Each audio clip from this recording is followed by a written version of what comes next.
Hello and welcome to Continuum, a podcast series brought to you by Careernet. And if you already know that this is our second episode in the series, then I think I should say welcome back.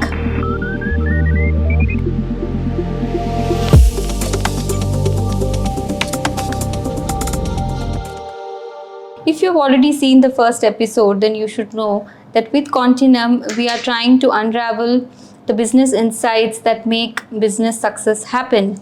And through a Continuum, we are going to give you a series with all the discussions that we have with few of our leaders with Careernet. I'm your host, Gayatri, and today we have with us a very special guest, Mr. Ranjeet Singh Narang, who's VP at Careernet.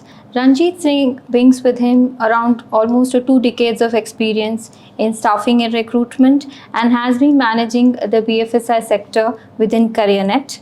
He is bringing with him today all his expertise in his business and strategy management. Welcome, Ranjeet. Thank you so much, Gayatri, for having me here.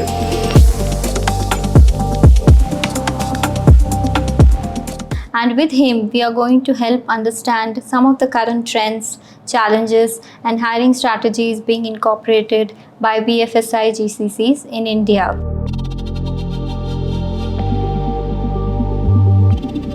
So before we, hit into the discussion, Ranjeet, I think it would be good for our audience if you could just take us through a brief overview of what exactly your BFSI GCCs in India. So, Gayatri, if you look at BFSI sector has been a key contributor to the global economy. True. And if we look at the Indian ecosystem of GCC, BFSI GCCs have played a very, very pivotal role in evolving the entire ecosystem.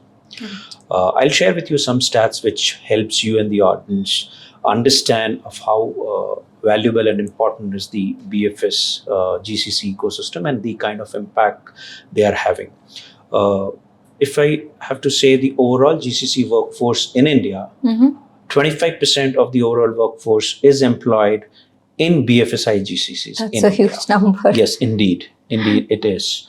Whereas if we look at the overall GCC percentage within the overall GCC system in India, it's around 12 to 15%. Now, if I look at it, is not just concentrated on one city. It is distributed across all the major cities of India, barring aside Bangalore, which has the concentration of the largest number of these BFSI GCCs having their primary or the secondary center, followed by Gurgaon, NCR, and Mumbai and Hyderabad. The interesting aspect is, of late, what we have witnessed is Hyderabad is coming up to be a very, very preferred location of choice for any of these GCCs who are willing to set up their centers in India or even trying to expand their second location. The other important stats, which is good for all to know, is 50% of these GCCs have more than 1,000 employees in India. Wow. And 15% of them have more than 10,000 employees. So from this, you can understand, what is the role BFSI GCCs is playing in shaping the overall GCC ecosystem in India. Another important aspect to note is most of these organizations are either playing a pivotal role in terms of delivering global technology initiatives from India, or they are leading the global initiatives which are being completely owned out of India centers. So that is a very, I think, huge change from how it started all those years back. Yes, indeed. There has been a significant evolution in the entire GCC ecosystem. Earlier, most of these centers were back office doing regular mundane work, but then over a period of time, they've evolved, and a lot of leadership accountabilities is there, and these centers are not just delivering, as I said, they are owning a lot of global initiatives out of India.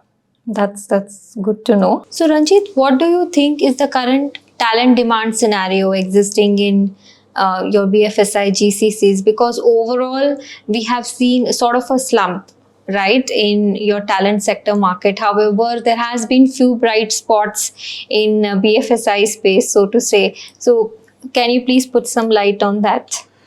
Yeah, this year looks to be a year of, I would say, a caution. and a year of optimization. If I have to put across some data points, as you all know, year 21 and 22 was a growth period where we had seen unprecedented growth. True. Hiring was massive from a number perspective. Obviously, the quantum last year came down significantly. H1 was good, but then gradually it started reducing. Right. This year, I think across the segment, the focus will be more optimization. And as a lot of people were hired, the focus is more about internally channelizing and integrating this workforce, optimizing them effectively. So I think that will be the focus right now. This year, obviously, we've seen a significant dip in the attrition. Joining ratios for whatever open positions were hired for has gone up significantly. For a change. Yes, it is good. Attrition, as I said, has come down significantly. For most of these organizations, it's hovering in a single digit, which is a good scenario. But then what we foresee is H1 would be slow and sluggish. H2 recovery may start. So we'll have to wait and watch how things pan out. But yes, things will grow over a period of time. Growth is inevitable. So Ranjeet, I think with all your emerging new technology, especially AI, I think it has created a very different focus, right, on all the skills that is required and different roles that are going to be explored by all the career aspirants. So do you see any particular skills or roles that you are seeing that these GCCs are vying for? So yes, AI, ML, data sciences, full stack, UX kind of a role will continue to be in demand, though obviously quantum of UX will be fairly smaller as compared to your full stack. Adoption of Gen AI is going to significantly increase. InfoSec roles, you would see a rapid increase in demand. Apart from that, on the banking ops and insurance side, if you look at risk, compliance, regulatory reporting, audit kind of roles will certainly gain prominence. Not that they are not existing, but obviously quantum is expected to grow. In the insurance side, underwriting is another skill where we foresee demand coming up significantly. So it's interesting to see so many roles and avenues getting opened up. Yes, indeed. For our career aspirants. So Ranjeet, do you observe any emerging trends that these GCCs are focusing on? Yes, indeed. As things are evolving, there are new trends which are gaining prominence. As I said during my earlier conversation, that this year the focus is more on optimization and increasing the efficiency. So a lot of talent development programs are being undertaken. Apart from transformation and digitization, which is an ongoing process, more focus is coming across on automation. A lot of these repetitive tasks are getting automated. Correct. Yes.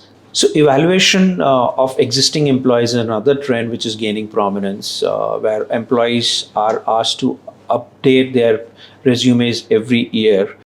Another trend which I see gaining prominence in last few years is the veteran hiring. Interesting. Yes, indeed it is. The reason for that gaining prominence is people coming from such a background come with their roots and fundamentals are fairly strong. They are relatively stable and adaptable, which is kind of an interesting area for organizations to explore that channel. Yes, Sanjay, that is very, I think, interesting insight that you've presented. If we are able to give that avenue of further career for our veterans. So Ranjeet, it would be very interesting to know if there are any challenges which these GCCs are actually facing when they go to, hire the right talent. So Gayatri, challenges are an integral part of any hiring process. They'll continue to exist as long as hiring continues. So typical challenges which any organization face is the joining ratio, last minute decline, availability of certain skills which are more around innovation and new age skills. Correct. In banking GCC parlance perspective, I look at it in two ways. One is talent acquired for running the bank. The other is talent acquired for changing the bank. Now, if you look at the talent acquired for running the bank, it has a very wide spectrum from where it can be acquired. The talent comes in from large IT services firm, large GCCs, and consulting firm. So there, the mobility of talent is fairly high if the process is delayed. So there, the challenge is how companies can evolve their hiring process and make it more faster. The decision maker has to be, very, very fast. The other is, talent which is acquired for changing the bank, which is more around your innovation and transformation skills. So there, the competition is not with IT services majorly. There, the competition is the other startup ecosystem and other tech product organizations which is looking out for a similar talent. So their employee value proposition, if I were to say, has to be fairly different, combined with a attractive compensation. The other challenge, which is important to specify, that has not been existing for all this year, but I definitely foresee that gaining prominence is the integration of Gen Z and millennials. We are in an era where there are people from Gen Z and there are people from millennials. So that workforce needs to be integrated pretty well because they come with a very different thought process. Their perspectives are very different. So I think that is an area where I would not call that as a challenge specifically, but that's an area which is going to be interesting for these organizations to address as we move along. So it was very interesting that you mentioned that we need to bridge the gap because then upskilling and skill development becomes very quintessential. And do you see that there is GCCs is doing something to bridge the skill gap? And do you think that talent management also will be evolving because of this? So skill gap will continue to exist because that's an evolving process in itself with new technology coming up, with new innovations coming up. It's very difficult and hard to find people with skills which are new in the market. So a lot of that has been realized and organizations have done a lot and still continue to do a lot, as they move along. The tie-up with academia, for that matter, various specialized courses which they have partnered with a lot of these premier institutes and management institutes for bridging that gap. Self-learning is not just being promoted and enforced, but also there is a centralized mechanism of measuring the output of the self-development, and the output is also linked with the promotions, the performance management system, so that there is some accountability. Because companies have realized that if they leave self-learning to employees, not too many undertake those seriously. The other areas which organizations are trying to do is frequent evaluation of their employees, which helps them to understand the gap and curate very specialized learning and development interventions, rather than doing it more at a group level for strategic positions where they are looking at these upcoming leaders. Very specific interventions are required. Another area which these organizations are taking is promoting internal mobility extensively. A lot of these organizations have a stringent task in hand of coming up with certain percentage of hiring through their internal mobility programs. There are specialized roles for which people are hired with a very different growth trajectory. There are fast learners who are hired at a very different cost and benefits, which are kind of taken through a long-term development programs and which are aimed at filling or bridging the gap from a long-term perspective. And in that entire process, if you look at talent management is gaining a significant importance. So the role of talent acquisition is kind of changing. If I were to say, talent acquisition is not just a talent finder or a talent searcher. Gradually, it needs to be much more strategic and innovative in nature, where they are not just fulfilling the gap of hiring in the current scenario, but they are also more foresighted. They are able to foresee what is the kind of changes which may be required in the system for any organization to sustain or grow, perhaps 2 years or 3 years down the lane.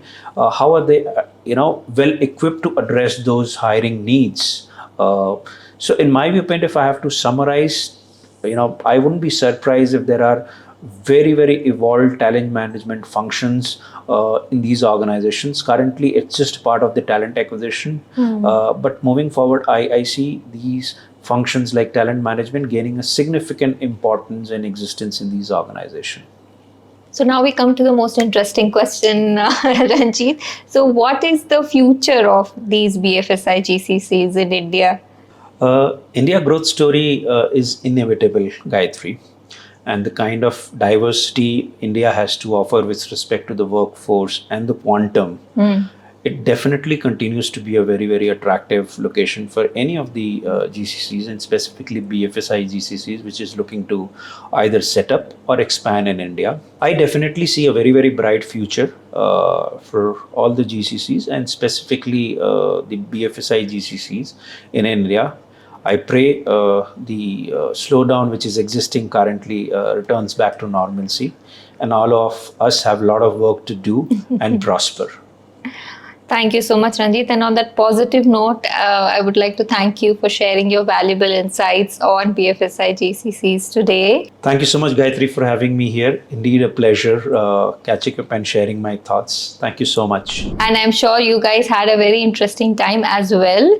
And if you want to continue to explore different avenues of business aspects, then you have to follow the next further episodes of Continuum. Thank you, and do come back and like, subscribe and share as much as you can.